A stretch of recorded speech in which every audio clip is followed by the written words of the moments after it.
Hello Wolfpack, back here on Bitcoin today, and also going to be looking at Netflix, Facebook, Shopify, and PayPal. Why is that? Well, those tech stocks are telling us something very massive about a pending recession that is going to be going on in the United States of America, and hence across the vast majority of Western countries within the next couple of years. So, starting off with Bitcoin, and then we'll move into all of that, and that kind of ties into the macro picture a bit. You guys are well aware of my opinions on Bitcoin. I think around 60 to 70% of my viewers are returning viewers. I've built a little bit of a community here, the Wolfpack. It's great to see. But for those of you who aren't aware, what I'm generally expecting for Bitcoin is we're going to be trending downwards towards, if we go to the weekly chart right now, I'll go to the 4-year cycle chart just to kind of give you a brief explanation. I think we're going downwards, right? I think we're going downwards towards, and I've been saying this since 63K, so don't tell me I've just started saying it. I've been saying this since 63K. I think we're going downwards towards 24K, and I think we're going to get there by November to December. Before that point, probably most likely within those 2 months. That's my prediction for Bitcoin. I've stuck by that for months on end, and we've gone down 50% in valuation since my original prediction. So it's great to see that playing out. Well, it's not great to see, really. I mean, I don't like to see the market go down because I make a lot less money if the market goes down, but, you know, it is what it is. Still trading altcoins, still got WOC exclusive going. Go ahead and check that out. Link in the comment. We pulled 464% profit last month trading altcoins. I do daily altcoin videos in that group. So if you miss out on altcoin videos from this channel, I only do Bitcoin videos on this channel. You can go ahead and join WOC exclusive. But yeah, essentially that's my prediction. And so what we have in the shorter term is kind of like a broadening wedge formation here, or broadening channel formation. And essentially, you know, it's a sideways, horizontal, it's not, you know, uptrending or downtrending, horizontal broadening channel, broadening wedge. And, you know, you could perceive this in some sort of format as some sort of bear flag, but that's generally speaking, you don't see broadening wedge formations as bear flags, right? They're just broadening wedge formations. They're actually pretty good patterns of reversal. They're pretty bullish patterns. And so this is naturally a bullish pattern. However, it's not confirmed yet, because in order to confirm broadening wedge formation, you need to be seeing, you know, 3 tests of the top, or bottom, and 2 tests of the other side, right? So 3 tests of one side, 2 tests of the other side. We've only seen 2 of each side. So we need to see one more swing to the downside here for it to be a confirmed broadening wedge formation. And then at that point, we're looking pretty bullish, right? Because horizontal broadening wedges are bullish formations, break to the upside around 78% of the time, according to Crypto Academy.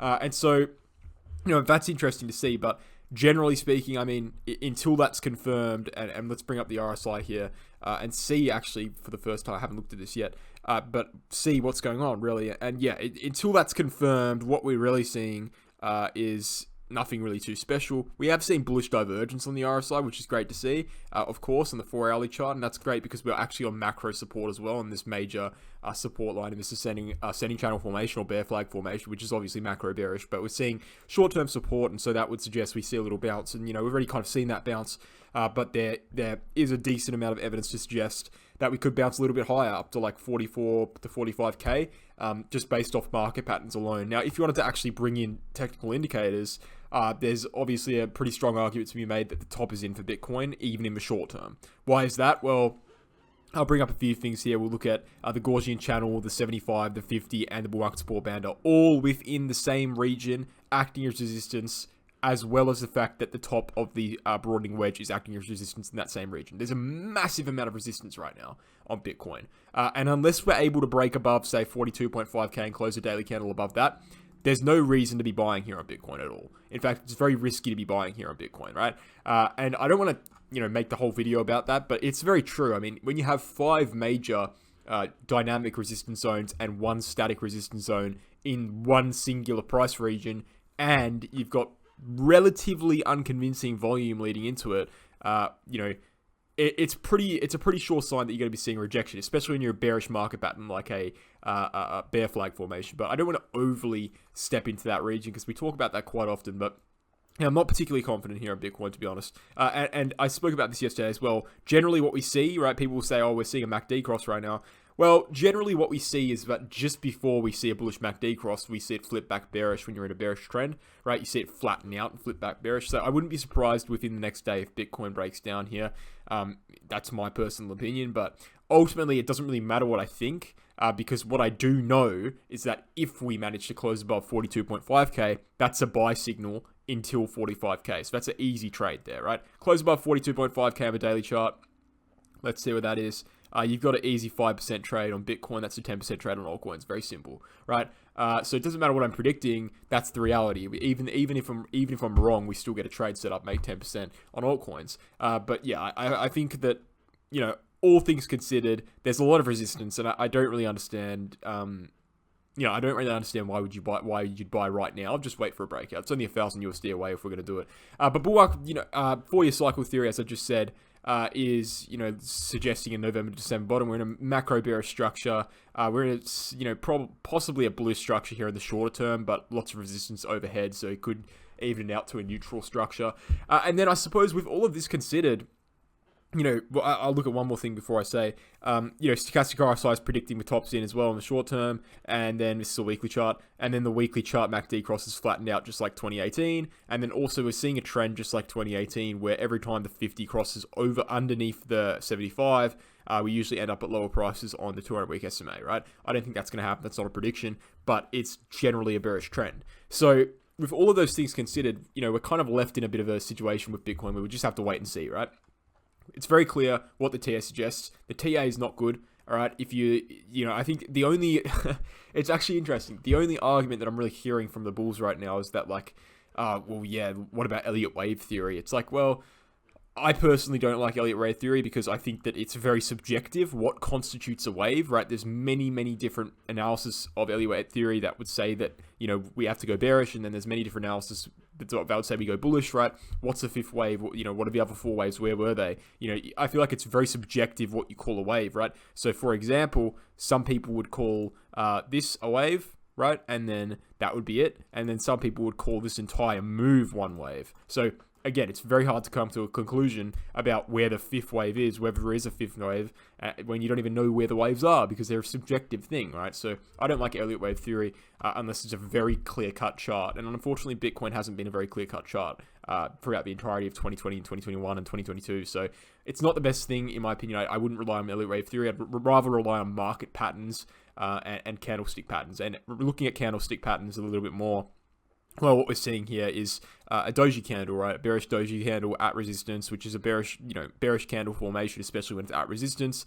Not only when it's at resistance, sorry, it's a neutral pattern formation normally, but the at resistance, bearish candle formation, wick up to the top side, reject, come back down, and the price is kind of left where it started. When you're at resistance, that leads to a rejection around 80% of the time. So, it doesn't look too good on Bitcoin. I don't think there's any denying that at that point. But regardless of whatever I think, 42.5k, close above that, and that's an easy scalp trade to 45, right? So let's see what happens. But before I get into the rest of the video, I want to give a quick shout out to BitGet. In a time when government regulation constantly threatens crypto investors, being able to access an exchange without KYC being mandatory is absolutely exceptional. This is great for me personally as an Australian because a lot of other exchanges out there like Binance don't allow me to access options due to Australian regulation.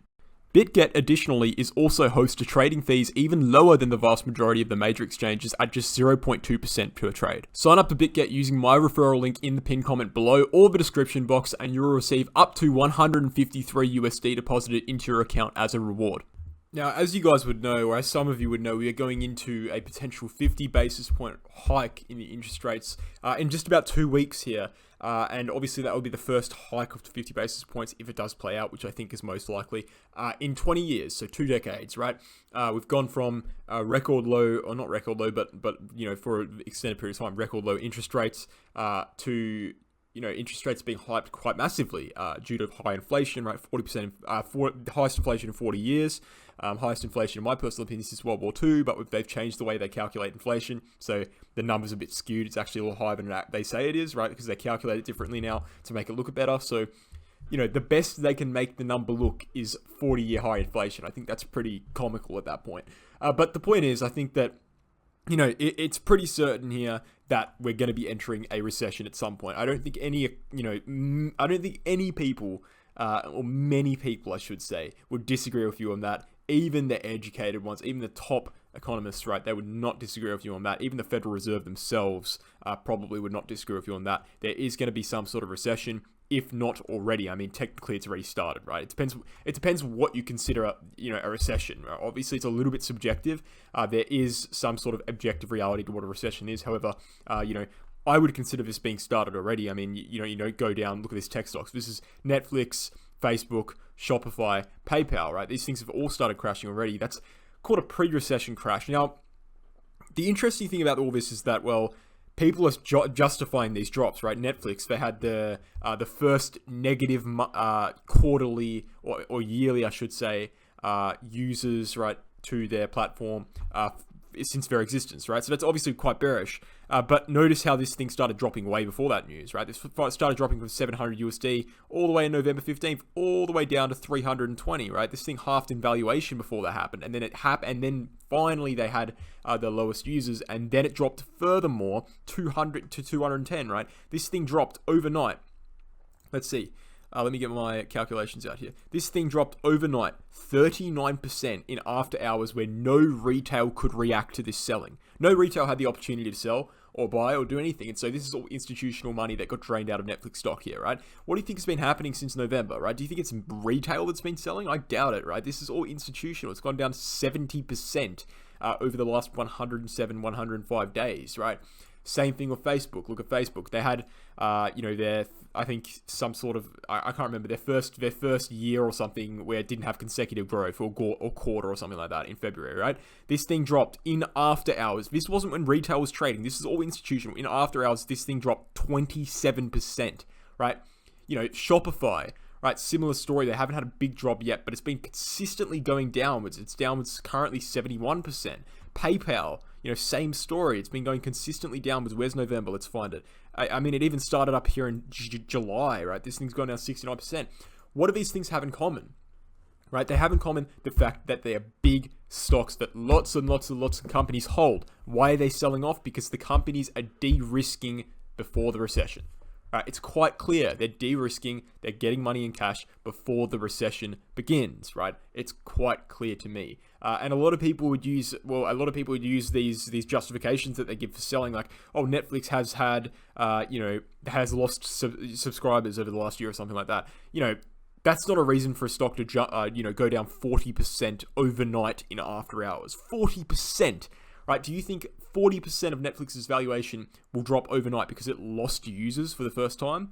Right? That's insanity. And then over the last 4 or 5 months, 70%. Why is that? Well, there's obviously something deeper than what the media is telling you, right? So I would say that this is, pretty clear evidence that companies and institutions are de-risking from all of these risk-on assets before the recession, right? This doesn't happen normally. Stock doesn't go down 70% normally. It just doesn't occur. And so that begs the question, well, what does this mean for Bitcoin? What does this mean for crypto? Because crypto and Bitcoin, they're risk-on assets, and they're highly correlated at this point in time to traditional markets, just like these tech stocks, right? So here's the thing. If Bitcoin remains pegged to the traditional markets, we can expect this kind of thing. In fact, it's already happened. Okay, if we go to the daily chart, you can see this Bitcoin started crashing at the same time as all these tech stocks, right? November 9th, Bitcoin started crashing. We had Netflix doing it on November 17th, right? Exactly the same time, practically the same time, right? So to say that Bitcoin is going to avoid this recession because it's, cryptocurrency, it's not connected to the dollar or whatever, it's like, it's dumb because it's already not avoiding it. It's already following the rest of the ball game. So that's another thing we should be concerned about here. How is Bitcoin going to react to the recession? There's no way to really know. But at this point, it's still pegged to traditional markets, and traditional markets aren't showing any bullish signs. So, I don't know. Let's see what happens. You can decide for yourself for that. I could say it's macro bearish, but you guys can make your own biases and your own opinions on it. Thanks for watching, guys. Before I end the video here, let's check out the Crypto Academy, right? Become a trader, a 10-unit course, me and Mega Well Crypto have developed this course. It is available. It's going to be available on May 16th, but you can pre-order now for a discount. We'll go down to the bottom here. You can see that. You can pre-order now for a discount, a discounted price there. If you want to find out the price, find out the payment information, find out the course structure, etc., go to the website and email us when you're completed reading the website at cryptoacademycourses@gmail.com, and you can find out more information, all that good stuff, the payment information, etc. If you want to learn how to become a trader, you want to learn technical analysis, this is the way to go. We'll teach you everything from fundamental cryptocurrency concepts, basics of technical analysis, market patterns, technical indicators, candlestick patterns, market psychology, and risk management, plus how to find trades, right? These are all fundamental things that the course you're paying for will pay you back 100-fold in the future, right? This is a very good course. We've got worksheets, we've got trading diaries, videos, over 300 to 400 slides. This is 40 to 50 hours of content here. And this is definitely you want to get your hands on if you're not that experienced in technical analysis. Even if you want to just take it to the next level, this is for you. Thanks for watching. Hope you enjoyed, and I'll catch you in the next one. Cheers.